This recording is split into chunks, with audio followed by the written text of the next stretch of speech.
Okay, so we're in autumn, my favorite season. And autumn is all about the leaves letting go, surrendering to winter, right?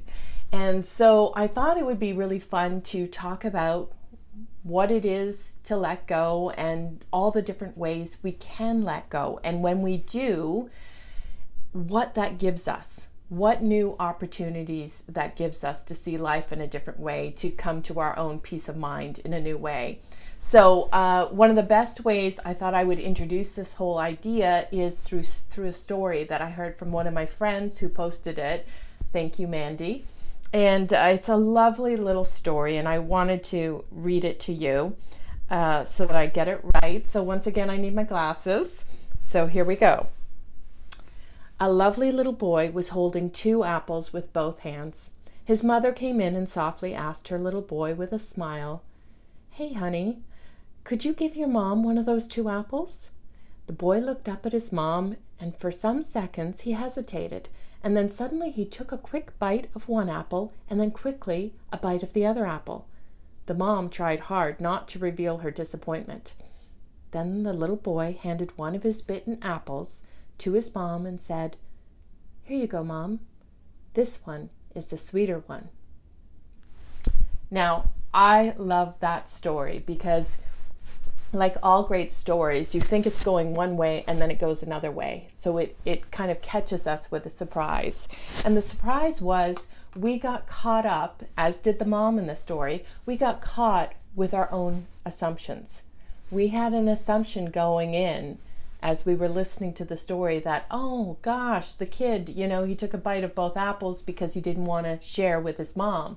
When in fact, what he was really doing was testing to see which one was sweeter, because that's the one he wanted to give to his mom. And it's such a beautiful example of how when we go in with our assumptions, we can kind of undermine a beautiful situation, a beautiful scenario from happening. And how many times do we do this in our relationships with people we've either known for a really long time, or with our significant others, or with people we've just met?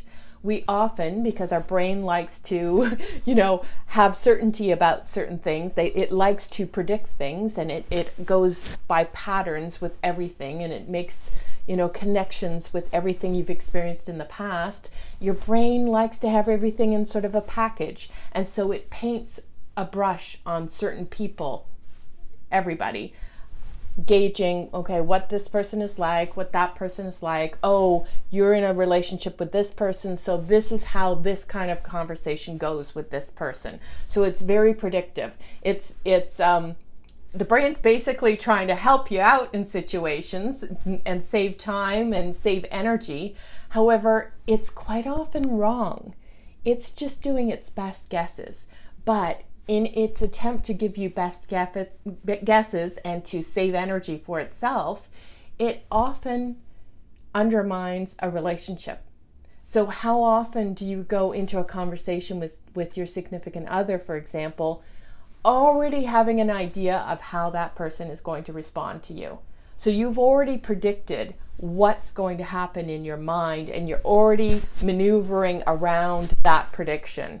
So rather than coming at face value in the present moment, open, curious, engaged with that person, you're coming with this huge story in your head, and rather than responding and conversing with that person, you're actually conversing with the preconception and the story you've already built up in your head.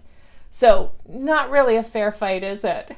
And we see people do this to us too. I mean, how many times have we had somebody say, "Oh, I know how this is going to go," or "I know you're picking a fight," or "You're trying to get a fight." And in your own head, you're thinking, "What are you talking about? I'm not trying to have a fight." So we don't like assumptions being put on us, and yet we often do it to another. So what I would love to suggest this week is, how about you let go of your assumptions? Test it out. You don't have to do it forever, God forbid, but why don't you test it out with some people that are in your life right now? Lay down your assumptions. Lay down your preconceptions of that person. Lay it all down. Let it go. and meet them where they are. Be open, be curious, free mind. You'll know how to respond in real time because you have common sense and wisdom that's guiding you along the whole way. See what happens. Play in this field. As the poet Rumi says, I'll meet you in the field, not in your territory and not in my territory, but in the open field where there's nothing that's preconceived. Let's try to meet people there and see what comes about as a result. So that's it for this week on Letting Go. We'll talk to you next time about some other version of this. Hope this helps. Bye-bye.